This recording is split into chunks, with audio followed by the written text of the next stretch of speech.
Anyway, syempre, next interview natin, alam mo ba na, syempre, para magsilbing inspirasyon sa mga boss natin, ang Civil Service Commission o itong CSC, pinaparangalan nila yung mga natatanging kawani sa iba't ibang mga larangan. Kaya ngayong umaga, mapalad tayo, Carla, kasi makakasama natin isang awardee noong 2009. Siya ang current barangay captain ng barangay Bagong Buhay ng Project 4. Walang iba kundi si Sir Raulito Datilles. Good morning, sir.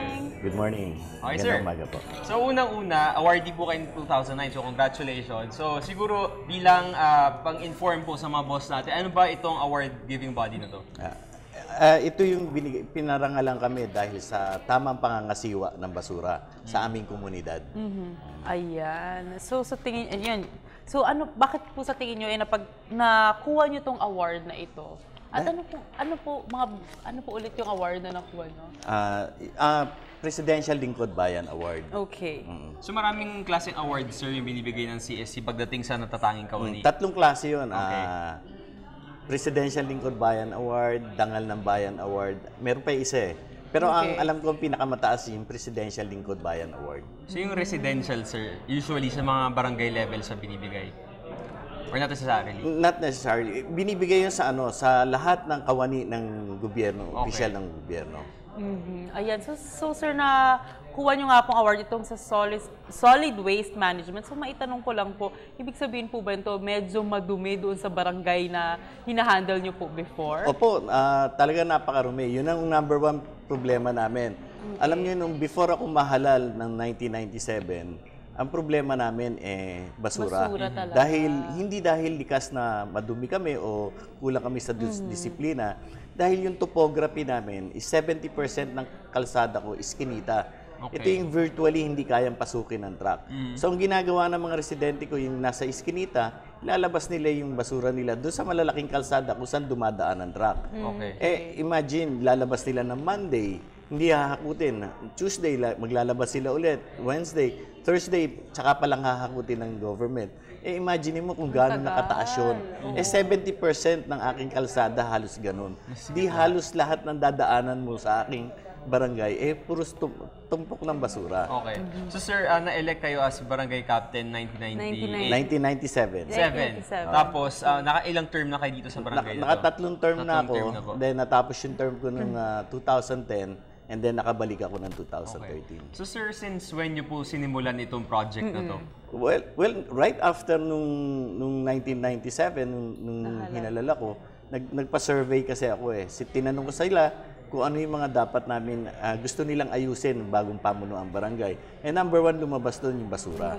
So, pagkatapos noon, inimpisahan na namin yung Marami kami pinagdaanan, no? Na nag-trial and error kami until mga 2002 nag-succeed na kami umpisa noon. Ayan. So ano-ano po ba yung mga proyekto na ginawa ninyo para po malinis itong barangay? Well, nung una, yung hinahakot namin through pushcart collection, hinahakot namin yung mga basura sa household. Okay. No?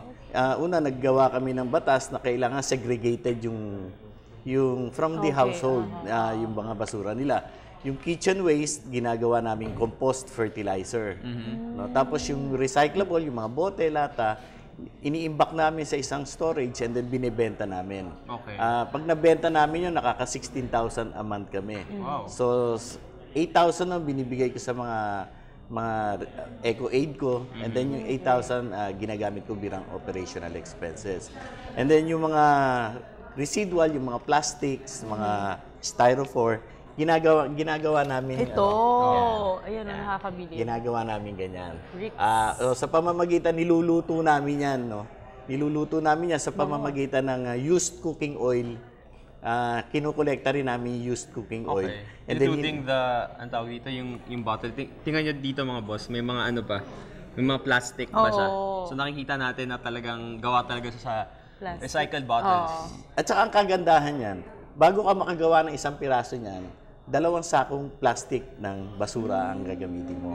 Okay. So, kung gagawa ka ng 4 square meters na sidewalk na ganyan, alam mo, kung ilang basura gagamitin na, kakailanganin natin. Isang 10-wheeler ng plastic ng basura. So, ilan pong ganito o bricks ang napoproduce nito sa isang araw? Mga ano lang, 60 pieces. So, everyday may production? Meron kami production. Okay. So, aside from that, sir, meron din tayo ditong uling. Charcoal brick. Charcoal brick. So, saan naman po gawa to?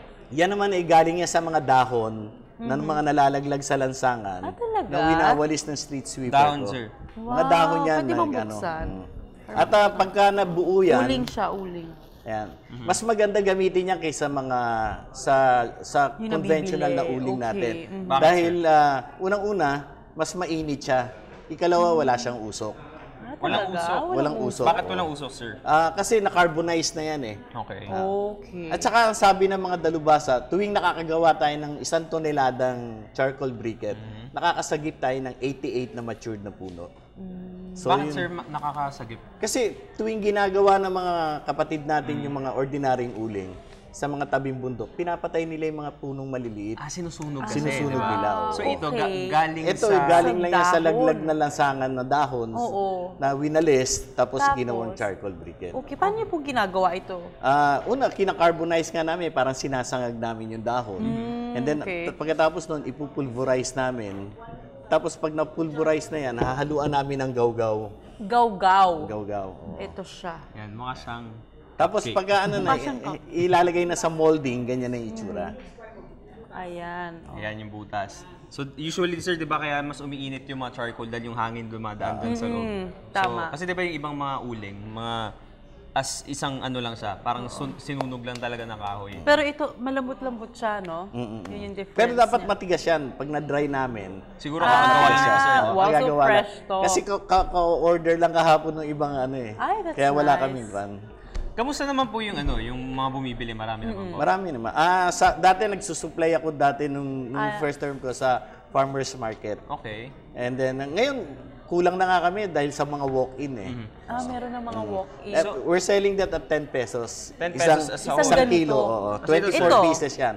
10 pesos din. 10 pesos din. Oh, talaga? Ayan, so siguro sa mga boss natin na interesado na bumili dito sa mga bahay nila o sa mga restaurants nila, Yes. bili kayo nito, 10 pesos lang. So, paano nyo, sir, binibenta yan? Pupunta sa barangay nyo? Ganun po ba? Pumupunta sa barangay. Oh. Dati nagma-market kami pero ngayon pumupunta na sila sa Alam na barangay nila, namin. Oo. kumbaga. Bukod po sa mga produktong to, ano-ano pa po meron? Meron kaming ano yung mga kasi marami nga kami na produce na compost fertilizer ano. Okay, Ginagamit na lang namin ito bilang urban gardening. Yung mga recyclable na bote, yung bote ng soft drinks, hinahati namin, nilalagyan namin ng lupa, ng pataba, ng seedlings. And then pag may buhay ng Galing. seedlings, binibigay namin sa mga senior citizen yun.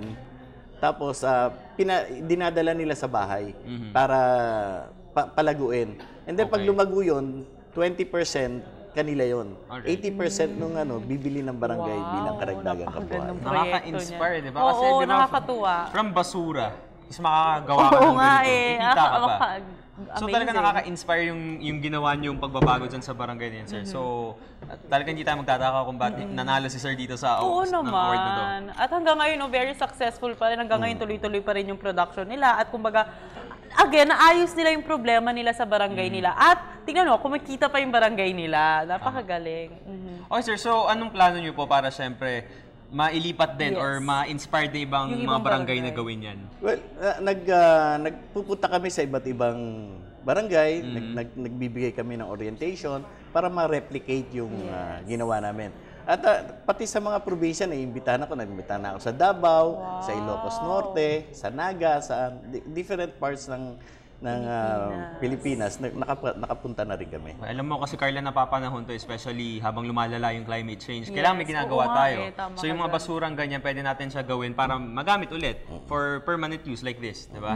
Okay, so maraming salamat sir at na-inspire nyo po kami at syempre malamang Nabilib yung mga kami. boss din natin. Bilib na bilib po kami. So congratulations Thank you. for being a winner last 2009 at sana po patuloy po yung pagsasagawa nyo ng ganitong mga oo. bagay. At sana maraming na-inspire ng mga barangay captains at mga sa barangay ninyo, dapat sana makagawa din kayo ng mga ganitong klaseng proyekto. So siguro sir, before we end our conversation, siguro message to our viewers na. Well, siguro, ang maano ko lang na kaya natin mag-segregate ng basura. Yun lang naman ang gusto namin. ipamahagi sa iba, na yung segregation is doable. Okay. At kailangan lang gawin mo yung party mo, gagawin ko yung party ko, gawin natin lahat ang party natin.